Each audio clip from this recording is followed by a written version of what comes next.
Welcome to Live Daf, your online Daf Yomi Shir. Shalom Aleichem, welcome back to today's Daf Yomi, which is Maseches Yevamos Daf Beis. Says the Mishnah, Chamesh Esrei Nashim, the following 15 women, Poi Trois Sorosein. Not only are they themselves exempt from the mitzvah of Yibum, but actually they will be poiter, they will exempt their tzoros as well. What is a tzara? That's a fellow wife, a second wife married to the same husband. Why is she called a tzara? Two pshatim in the Rishonim.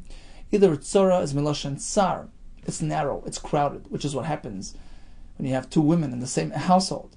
Or miloshen tsar ba'oyev, a feeling of enmity, of competition, of tension reigns between these two women who are perhaps vying for domination, for attention from their husband. In any case, if an Isha is an Erva, she will affect the fellow wife, the second wife as well, Vitzoros Sorosein, and in turn that Tzara, who was affected by the first Isha, we'll soon explain this in great detail, but this is the opening line of the Mishnah, so the Isha affects her Tzara, the Tzara will affect her Tzara, Vitzoros Sorosein, Mina Chalitza, Umina Yibam, to the extent that they are potter from all the mitzvahs, whether it's Chalitza or it's Yibam, Ad Seifa Olam, until the end of the line, all the way down.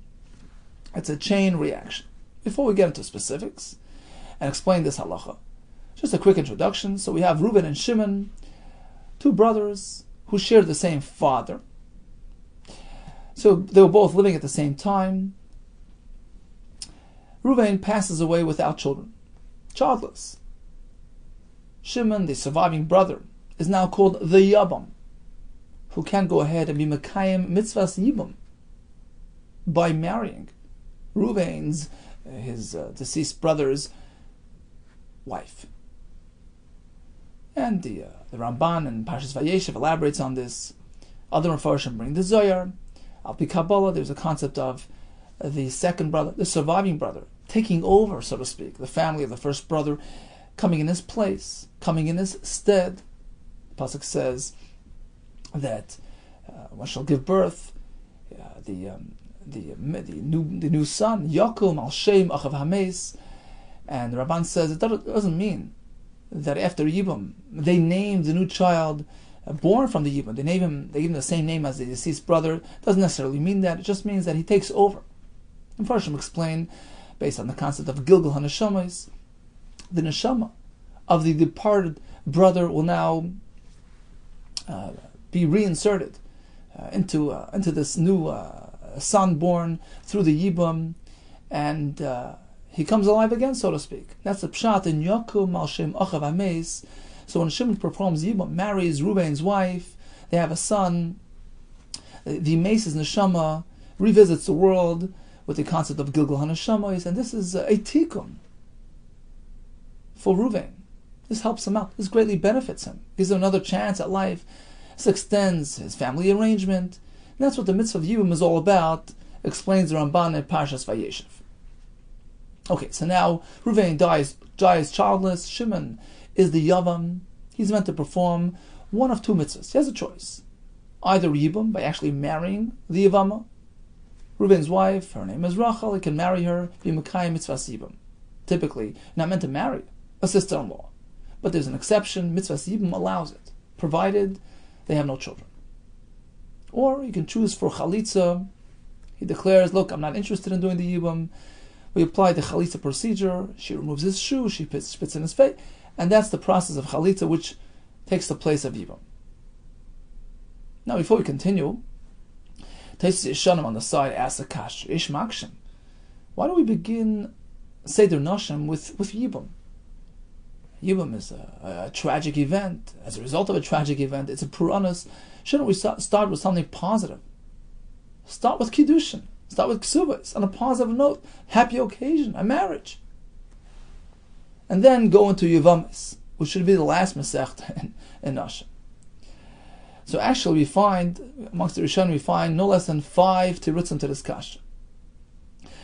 Taisus Yeshanim provides 3 tirutzim. Number 1, he says, look, we just finished Moyed. Right? Cotton discusses Puranas, discusses tragic events towards the end of the Masechta. That's the topic of discussion. And therefore we join Puranos LePuranos, we continue on the same topic, we go from one tragic event to the other, we stay on topic. Another pshat, he says, when you start speaking about Nashim and marriage, you have to know, who can you marry? And who may you not marry? Who's the erva? Who's forbidden? Who's permitted? So that's the point of starting with this Masechta. Look, these 15. There's a full list of the arayis. So this comes first. And then later on we discuss the halachas pertinent to Kiddushin itself.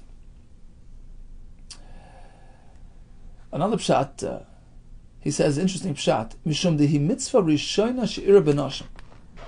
This was the first mitzvah pertaining to women, like it says by Tamar with Yehuda, Boyel Esha Sachicha B'Yabim Isa. So the first mitzvah pertaining to women mentioned in the Torah is Yibum.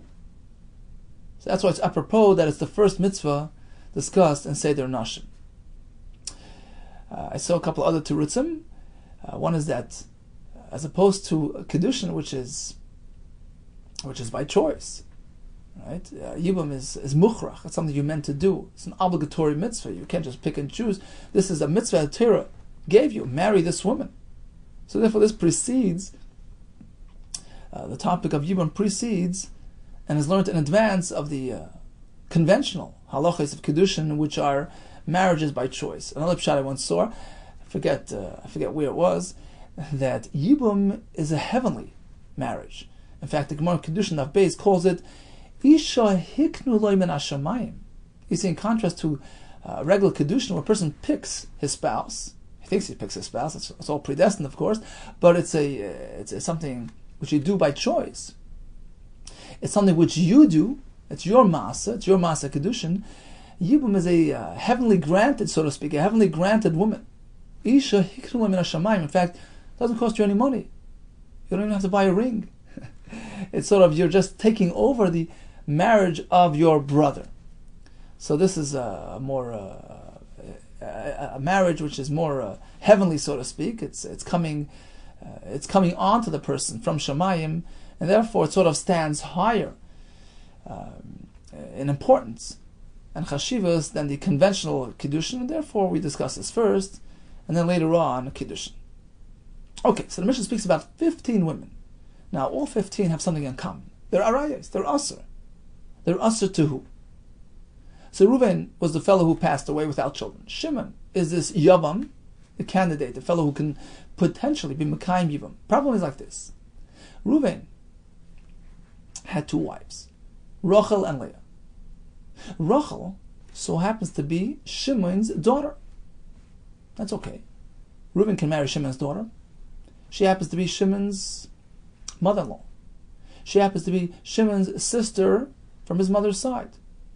And so on and so forth. 15 separate examples of arayis who were married to Reuven, his brother with whom he shares a father. It's very probable that many arayis that are arayis to Shimon are not arayis to Reuven, if they only share a father and not a mother. So in all these cases, says the Mishnah, there is no mitzvah sibum. Why? Because mitzvah siba means the Yavam, Shimon, the surviving brother, will address his sister-in-law. But only if all she is a sister-in-law. So although typically a sister-in-law is an erva as well, you're not meant to marry your brother's wife, but when it comes to Yibum, the Torah is mater that Isser, suspends the Isser, provided that's the only Isser she has. But if on top of being a sister-in-law, she's also his daughter, she's also his mother-in-law. She has dual identity, and she's an erva. Irrespective of the fact that she's a sister-in-law, in that case there is no Yibum. She's pater from Yibum from Chalitza. She's not on the table. She's off the scene. And not only that, these 15 women are pater themselves, and by extension, they affect the fellow wife as well. So Reuven, the departed brother, had two wives. Rachel, who happens to be the daughter of Shimon, she's off the table. But he had a wife called Leah as well. He was married to 2 women at the same time. Leah is a tzara of Rachel. She's a competing wife with Rachel. And since Rachel was an erva on Shimon, So it turns out that when Reuven dies, both his wives are potential Yevamos, and one of them can't fulfill mitzvah sibum. One of them is an erva. Rachel is Shimon's daughter. So her status, her erva status, her exemption from Yivam status affects not only herself, but it spreads throughout the entire household, including Leah, the other wife. She's a tzoras erva, and now she's pater from Yivam as well. Because we look at the whole household as one entity, one unit. You can't have Yibum on one and not on the other. In fact, Rashi and Amid Beis tells us that when one passes away, leaving two wives behind, all you need to do is address one of them, and that sort of addresses the entire household. You're not miyabim both. You never miyabim more than one Yivama. So in effect, you're addressing the entire household as a unit, as a single entity. And if part of that entity is ineligible for Yibum, that ineligibility extends throughout the entire household. Everybody's pater from Yibum, and it's considered like a regular sister-in-law, in which case she's asr Yibum. There's no heter, then it's asr. That's what it means when we say Chomesh Esrei Noshim, the 15 arayos. Again, we're speaking that she's an erva to Shimon, the surviving brother, but not an erva to Reuven, the one who passed away. She was kasher to him. She was mutter to him. So those 15 women, when they are presenting themselves to Shimon for Yibum, of course they're pater because they're arayos.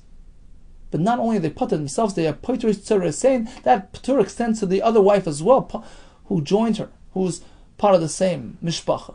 With tzara tzara saying, and in turn, that tzara, in this case we're speaking about Leah, who was a tzara to Rachel, that tzaras erva, that woman Leah, if she goes and she marries another brother who had a pre-existing wife, so now he has two wives, the tzaras erva plus Bilha, since Leah already attained that title, she was considered a tzaras erva, she became asr to Shimon, right, the first time around. So even though now she's married to a different brother, to Levi, and Levi already had another wife, Bilha, and Levi passes away without children, they're both asr to be misyabim by Shimon. Because just as Leah became asr, and once she becomes asr, she's asr for all time, that isr extends to the other wife as well, to the tzara. It's like a contagious disease, just carries on and on and on. V'tzara tzara same. That's what it means, the second stage as well. From all the mitzvahs, until the end of time, basically all the way down the road.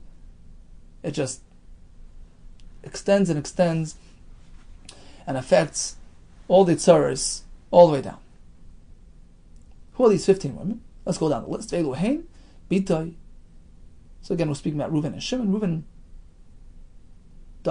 died childless. Shimon is a surviving brother. Reuben had two wives, Rachel and Leah. Rachel was Shimon's daughter. Or Ubas Bitai. She was his daughter's daughter, granddaughter. Ubas B'nai, daughter of his son. Bas Ishtai, daughter of his wife. Daughter of his married wife. When we said Bitai, his daughter, it meant his daughter from his unmarried wife. Rashi says a forced relationship, an oinus, a different variation of erva. Okay, Ubas B'nai, or his wife's daughter's daughter. Ubas Bita, son's daughter. Bas B'nai means daughter of her son. Ubas Bita, daughter of her daughter. Chamoisei. If this Isha happens to be Shimon's mother-in-law, Ve'im Chamoisei, the mother of his mother-in-law. Ve'im Chav, the mother of his father-in-law. V'achoisei me'ima, let's say she's his sister with whom he shares a mother. And she went and married Reuven, which is okay, unrelated to Reuven, with whom he only shares a father. V'achois ima, let's say Rachel was the sister of Shimon's mother. V'achois ishtai, or the sister of his wife. Ve'eshes acham ima, let's say she was the wife of his brother with whom he shares a mother. And all these were married to Reuven. Reuven dies childless. They're considered arayos to Shimon. And they're not potential Yevama candidates to Shimon. Okay, we have a little extra time. Perhaps let's catch up on the Rashis. I'll start from the top. It says Rashi, Chamesh Esrei Noshim Poiter Tzirasem. Ketani Sefer. As the Mishnah later will explain itself. Shim Hoysa Achas Menu Sol Achiv. Suppose Shimon's daughter is married to Reuven. Reuven happens to be married to another woman as well, to Leah. Reuven passes away without children. Shtein Pturois, both women are patur from Yibum. The Gemara will tell us the reason for this. Later on, the Mishnah itself, we're going to have an elaboration on this halacha. So who are the 15? Chamoisei, a mother-in-law, Shemeis Bala, whose husband died, Benasa Achiv, and then she married his brother Reuven, Meis Blei Banim, who died childless. Or Ve'em Chamoisei, Ve'em Chamav, father of his mother-in-law. Sorry, the mother of his mother-in-law, or the mother of his father-in-law. Shtein Asuras Lemishim Erva, they're both Asur on Shimon, Kilsiv, Ervas Isha Bita Segala, Esbas Puna, Esbas Bita. Don't marry an Isha and her daughter, and that doesn't allow him to marry his in-laws. He can fire Shpeil and Esrafin, as the Gemara Sanhedrin discusses. Now Rashi adds a point. Ubitay, when the Mishnah speaks about Bitay, or Bas Bitay, Bas Benoi, we're not speaking about from a proper marriage. Ubitay dehocha bebitay manusasa kemayri was a product of a forced relationship. Mechem Bas Bitay, Bas Benoi, because his proper daughter, that's discussed later on in the Mishnah. Dilu bita mi ishtai, from his proper wife who he married. Hainu bas ishtai dechse the kiven dechse isho bita. So bas ishtai is discussed in the next line. The kiven dechse isho bita. Pasuk speaks about refraining from marrying an isha and a daughter. Lo yishna mimenu, lo yishna mi ish acher. Don't marry a woman and her daughter. It doesn't say your daughter. So even if his wife happened to have a daughter from another marriage, it's also included in the Isser. So that's what the Mishnah means, Bas Ishtay, or Bas Beno, Bas Bita. He married an Isha. He shouldn't be marrying her offspring, irrelevant, irrespective of whether it came from him or from another marriage. But the first part of the Mishnah, Bita, Bas Bita, Bas Beno, is speaking, it's his personal offspring. Even if it came from a forced relationship, not from his proper wife.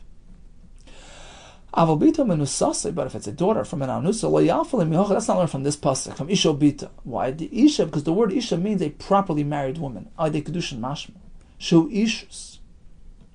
So from where then do you know that a bas anusasa is asur? The Gemara will actually teach it us from another pasuk. Down the list we have a choisei me'imai. So this Yevamo falls to him. Falls means that she presents itself to Yibam, for Yibam, happens to be Achoisei Me'imai, his sister, with whom he shares a mother. And then she went and she married Reuven, his brother from his father's side. That's okay, that's legitimate. Shenisas la'achiv me'aviv umeis, and then Reuven passes away. V'chein Achois Imai, same applies to a sister of his mother. Shenasa achiv me'aviv, who then proceeded to marry Reuven, his brother from his father's side. Because when we speak about brothers pertaining to Yibum, they have to be brothers who share a father. That defines the Lashon Ach by Yibum. She'en chiv Yibum ela ba'achav min ha'av. Have to share the same father. T'chsiv ki yesh v'achim yachtav. How do we know it means from the same father? We learn it through Gzeres Shava. Yalfinon Achva Achva b'nei Yaakov. We learn from the Bnei Yaakov, who although they had different mothers, but they shared the same father, Yaakov Avinu. Ma lahalim and Av, Ava Bisha Imenaim, had the same father, not the same mother. Here as well, when it speaks about brothers, the term brothers pertaining to Yibum, ki yeshvu achim yachtav, brothers who share the same father. So that's how you have all these cases, all these interesting scenarios where he's your brother, but he's married to somebody who's also to you. Because very simply, he shares fathers with you, but not mother. Therefore, your relative from your mother's side could have married him. That's legal. Problem is, when he passes away, you're stuck. You're faced with an erva. So this is his brother's wife, the wife of his brother with whom he shares a mother. So that's not a brother who's connected to Yibum, right? They share a mother. And then this fellow passed away, Shemeis. And this wife went on to marry his brother with whom he shares a father. That's perfectly acceptable. His issue was not a karev, a relative to this brother. and then he died. Umeis b'lei banim. V'naflo l'fnei yavam zel yibam. This Isha falls. Again, the lashon falls means she presents herself as a potential Yevama. Asurle. She's forbidden. Because way back when she was married to his other brother, with whom he shared a mother. That's a proper ereva. There's no heter yibum in that case. And once she attained that status, she became usher to him by way of that original marriage, even though she left him. He passed away and she remarried to his brother from his father's side. She remains usher.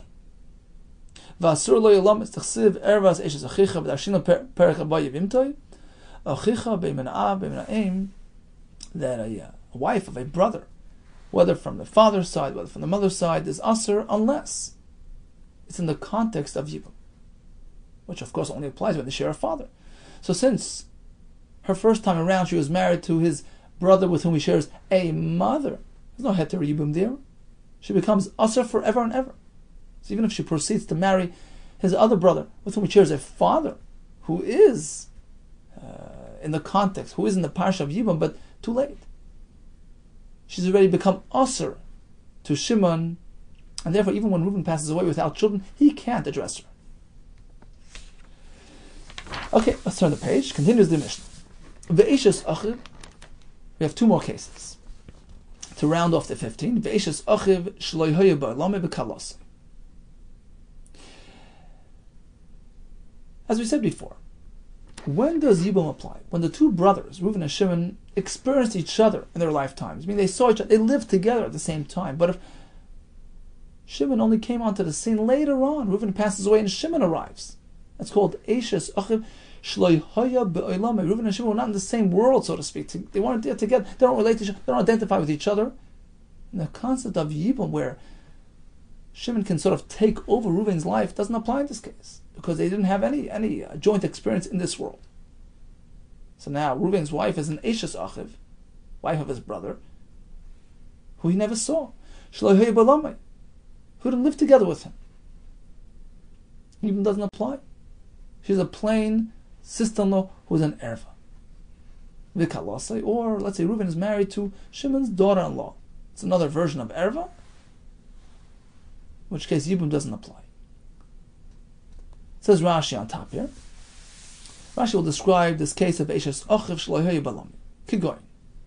He's going to add another name into the mix. You're going to have Reuven, who died childless. You're going to have Shimon, the potential Miyabim, the potential Yabam, the one who wants to do the Yibam. We have Levi, the latecomer to the scene. Keep going. Reuven, Shemeis B'lei Banim. Reuven passed away without children.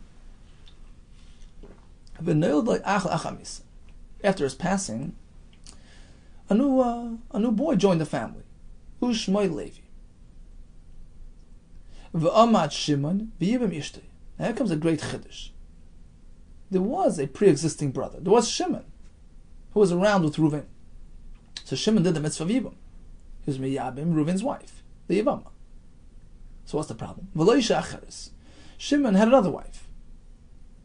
She was Miyabim, Reuven's wife, whose name was, say, Rachel. Shimon had his own wife, whose name was Leah. Now, tragedy struck again. Umeis b'lei banim. Shimon passes away. There are two women who are Yevamis. Rachel, who was previously Reuven's wife. She was the wife of Reuven, who was technically a brother of Levi, but they didn't actually see each other. And he also has Levi, who was he also has Leah, who was Shimon's original wife. So two women are now potential Yevamis, presenting themselves to who? To this newcomer, to Levi. V'naflu shtein l'fnein Levi. What happens now? Can he do Yibam? No. Shteim tourists, they're both exempt. Lefi she'eshes Reuven sh'nisas Shimon, because Reuven's wife, Rachel, who then was transferred to Shimon, Asur Levi. She can't marry Levi. V'anush kares hala this kares. Lefi she'eshes ach b'kares, because really, technically, one may not marry a sister-in-law. Right? That's the given here. Kishar royesh, or a parish like any other erva. Like a sister, like a mother. So So how then do you Yibum to a sister? She's an Erva. Answers Rashi. We get a discount. When we have the Yibum scenario, brother dies childless, Shayu Rahman, the special heter. It's limited to very specific circumstances. For instance, she's married to his brother who he never saw. He came over only later after his death. Reuben passed away before Levi was born. She's not mutter to him. She reverts to the standard Isra of Eshes Achiv, which is Asr. They have to experience each other. Therefore, in our case, once Reuben passes away, Reuben's wife, Rachel, becomes Asr to Levi forever and ever. She's like a regular sister-in-law who has children. Once again, the whole heter is to allow Yibum. There's no Yibum. There's no Yibum. Back to square one. She's a sister-in-law who's Asr. So then once she attains that status, she's labeled, she's tagged as an erva. That stigma stays on her forever. Here comes a chiddush. So even though right now, why is she presenting herself to Levi? Because of Reuven? No. She's done with Reuven. She already remarried. She was Nesiyabim to Shimon. We can't ignore her history. She was tagged as an erva to Levi. Once tagged, always tagged. Even now, why is she presenting herself to Levi? She's coming because of Shimon, who's a proper brother. Levi and Shimon saw each other. Asur Levi Shvil Reuben, she remains Asur to Levi because of her history, because she was previously married to Reuben, who is Loihaya by Lama of Levi. So she's off the map. The chiddush is the other wife as well gets affected, because as we explained, erva to one, erva to all. Just as Rachel cannot marry Levi because of her history with Reuven, Shimon, likewise Leah, who is Shimon's wife, is also Asur, because the household becomes Asur on Levi. We learned that all the Arayis who carry with them the potential Karas should not flew in front of the Yibum Imtzeresein, who present themselves to Yibum, to the Yavam, with their fellow wives. They both are pater. It's all encompassing. If he should go ahead and marry them, he gets Karas, because they're Arayas. They're like a sister-in-law. There's no heter of Yibum. So they revert back to the original status. They're plain and simple sisters-in-law. Once the Torah exempts them from Yibum, you don't have to add Irsurim. They're automatically Asr. By default, they're Asr. It's as though they're a sister-in-law with children, which are certainly Asr. Interesting lumdus of Rashi. It's not that the Torah adds an Isr. They're Asr by default. The starting point is Asr. A sister-in-law is Asr. Elamai, when it's a scenario which requires Yibum, which justifies Yibum, Torah suspends that Isr, is mated that Isr. But otherwise, the Isr is there. It remains in place. Continues the Mishnah. Hara'elu. So let's go back to all 15 cases. All these 15 arayis, where they present themselves to Yibum, to the Yavam, not only are they pater, we want to learn from a pasuk that a Yevamos who carries on herself another label. So aside from being a sister-in-law, from a deceased brother who died childless, she's also the Yavam's daughter, mother-in-law, etc. They are pater from Yibum. That affects their tzora as well, the other wife as well. The entire household is affected. Hara'elu pater tzara sein, v'tzara tzara sein, menachalitza, menayibum atzayfayla. However, says the Mishnah, that only applies if they both fall together, which means they both experienced the nefilas Yibum at the same time. So Reuven, who died childless, left over two women, Rachel and Leah. One of them is an erva on Shimon, so her Isra extends and sort of spreads to the other wife as well. That's because they were both in the same potential Yibum experience. But let's say one left the scene before Reuven passed away. I was not present at the time of Yibum.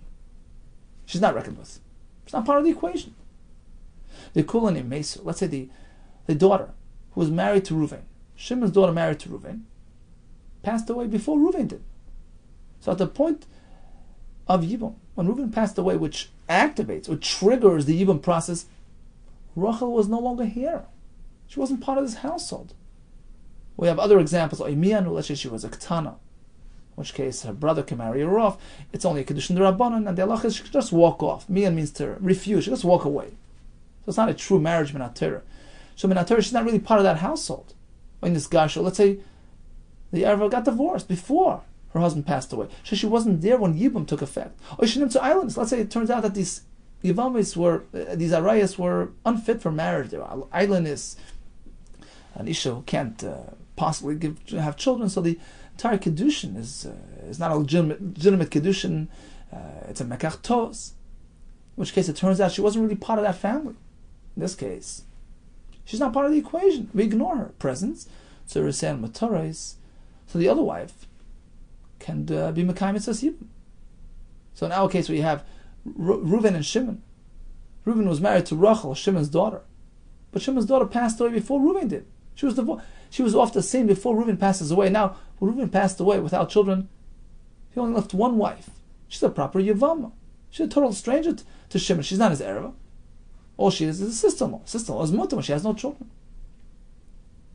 However, says the Mishnah, you can't apply this to all cases. You can't say mother-in-law, the mother of his mother-in-law, the mother of his father-in-law. She didn't say islanders. Turns out they were islanders unable to give birth. They had children.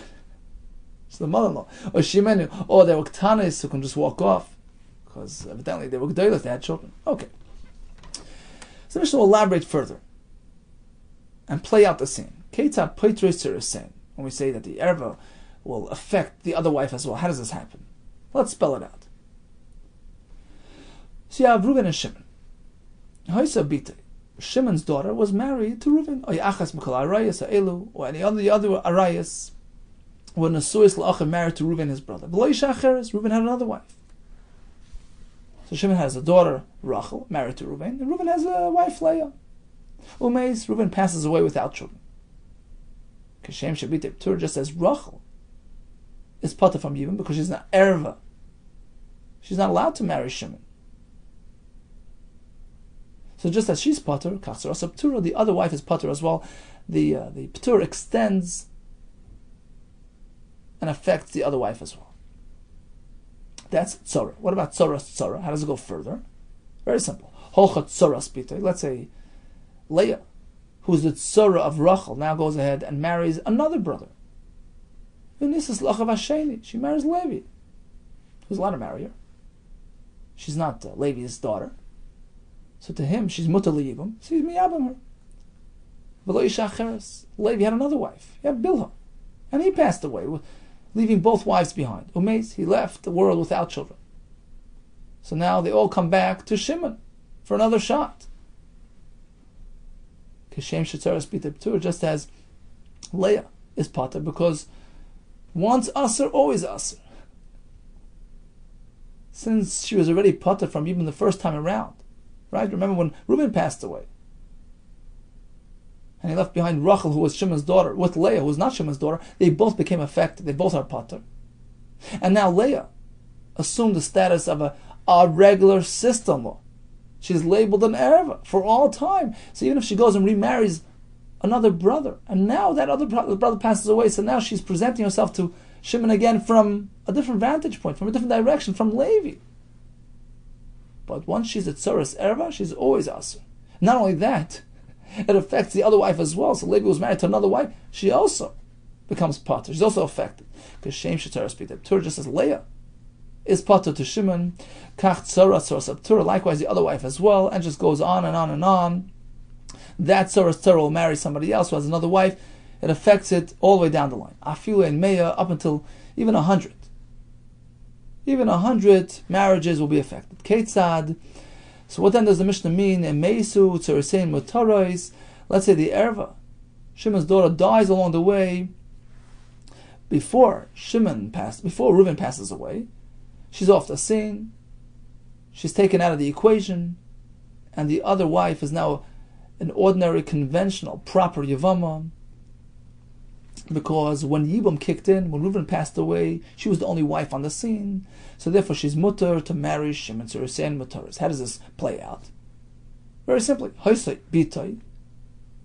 If Shimon's daughter, all the other arayas, they were married to Reuven, and Reuven had another wife. But then, along the way, let's say Rachel, who was Shimon's daughter, married to Reuven, passed away, or she got divorced before Reuven passed away. So she's off the scene. When Yibum triggered, when Yibum was activated, and only then did Reuven pass away. We don't have to reckon with her tzarasa muteres. The other wife is mutter. She's a plain, simple, legitimate Yivam.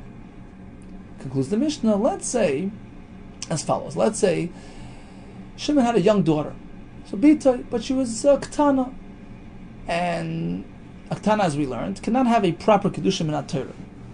It's only Kedushim in the Rabban. And she went ahead and she married Reuven. She has the ability to turn his back on him, to walk away. Happens to be she didn't do that. She remained married to him until he passed away without children. So now we have a problem. Because on the one hand, Reuven is married to Shimon's daughter. It should affect her and the Yitzhara as well. Yitzhara's erva. On the other hand, let's keep in mind, she's not properly married Minat Torah. So Minat Torah, we don't reckon with Shimon's daughter. It's as though she's not on the scene. So what do we do here? We strike a compromise. So the other wife, Reuven's other wife, Leah, she can't be exempted completely, because technically Minat Torah, she's not really a Tzaras Erva, right? Because Minat Torah, there's no other wife on the scene. Rachel's marriage isn't really a proper marriage. But on the other hand, we don't want it to appear as though we're allowing a Tzaras Erva to be Mesiyabim, so we strike a compromise. We do Chalitza, and not Yibum. I'll tell you this interesting kasha. We have a full list of the 15 arayos. What about Nida? Let's say the Isha falls Yibum and she's a Nida. Why can't we say that she's Asr and she extends, the Isra extends to the Tzara, just as the other arayos? This gives three terutzim. It's very different than your conventional erva. You see, Shimon's daughter, it's a personal closeness, a personal relationship. It's his personal erva. As opposed to Nida. Nida is also on anybody. It's not something directed at a certain person. It's the Isha's status, which affects anybody, any man. So therefore, it doesn't apply in our Mishnah, this halacha, that Nefila L'Yibum affects herself and everybody around her, only pertains to something which is directly related to this brother. Another Torah says, Taisvis, the fact is that B'di'evet, if one is Miyabim, even on Nida, he's kaina. So she's really a potential Yibum candidate, even when she's in a state of Nida, even though you're not meant to do it, but technically it can work. Another Torah says, Taisvis, in contrast to the other arayos in the Mishnah, well, we have a klal that once they're asr, at one point they always remain asr. We don't change the status later on, based on the Gemara later. That's the halacha. But by Nida, we wouldn't say that. Just because she's on Nida right now, we can wait a couple of days. It's not a permanent condition. The fact is, Taisus brings that the whole point is based on the Rachad Archinoim. We don't want to make people wait around. Asr, mutter, asr, well, Nida, even to her husband. This applies even to a regular marriage. Right? She's tummy, she's Torah. That's the way life works. So you wouldn't say once asr, always asr. You would have to wait until she becomes mutter. And this, therefore, says Taisus, the halachas applying to other arayos doesn't apply to Nida, and therefore it's not included in the Mishnah. Asks the Gemara kasha, what's with the list in the Mishnah? Michti. Isn't it so that kulu ma'achos isha yalfinan? Fact is, how do we even know this? That if a Yevama happens to be an erva, she's potter from Yibum. We happen to learn it from achos isha, sister-in-law, as the Gemara later will explain. If that's the case, shouldn't we mention the source reference first? Listen, achos isha bereisha. Shouldn't the first thing on the list be sister-in-law? She's a source for the concept that an erva is potter from Yibum. Why don't we start from other ones? Perhaps you'll say Tana. The Tana, the Mishnah adopted a system based on severity. who carries the most severe einish, he goes first. The reason why the Mishnah discussed daughters first is because that's the most severe of all the arayos. Why? What's the penalty? Sreifa. Right? Misa by burning. Rab Shimon, we're following Rab Shimon, who holds the Amar Sreifa Chamura, penalty by Sreifa is the worst, the most severe, and therefore we start listing the most severe arayos, and then we go down the line. If that's the case, listening Chamaisa Bereisha, the first one should be a mother-in-law. The Ikar Sreifa B'Chamaisa Ksiva. What does the pasuk apply Sreifa? What do we have? A clear expression of Sreifa in the Torah by a mother-in-law, and we learn the other ones from there. So that should be the first on the list. The source should be mentioned first. The Ikar Sreifa B'Chamaisa Ksiva. Void another kash. Basar Chamaisa. After you speak about mother-in-laws, who should be the next on the list? Right? If you go from high to low, listening Kalase, first comes a mother-in-law and then daughter-in-law. Why? The Basar Sreifa, Skila Chamur. What's a tad less severe than burning? Skila, death by stoning. That's the Kalas, that's daughter-in-law. So if we're working with levels of severity, we should speak about the most severe and then drop down incrementally. Go from Chamaisa to Kalase. So why then do you start with Bitoy and Bas Bitoy? Ella says the Gemara, you're right. We're not discussing Einshin and severities, rather as follows. It's actually based on a positive element. There's some excitement involved here. Ella Bitoy Kivan the Asim Drasha. Fact is that the Isser pertaining to one's daughter, and Rashi explained daughter means daughter from a forced relationship, not his wife's daughter. How do we even know that's Asr? Given the Asr Medrasha, that's derived from Medrasha, Torah Shabbat Peh, something which we invested our own efforts in producing. Chaviv is very dear to the Tan, and therefore he chooses to discuss that first. Let's speak about the more exciting halachas, the ones that we introduced, the Torah Shabbat Peh that we discovered, that comes first, and then we proceed to the other ones. So that explains why Bita is mentioned first. Asks the Gemara, what do you mean? All the arayos were discovered, were introduced based on drashas, on Torah Shabbat Peh, Kulu Nami B'drasha Asu. The fact is, how do we even know that an Erev is Potter from Yibum? Based on a drasha, as we learned from Achais Isha before, right? So it's all drasha related. So there really is no difference between Bitoy, which comes from a drasha, and the other arayos that are Potter from Yibum based on a drasha. And it's more very, very, very different. He is true, the Indian Yibum, Asher Midrasha, the fact that all arayos are Potter from Yibum, that's derived from a drasha.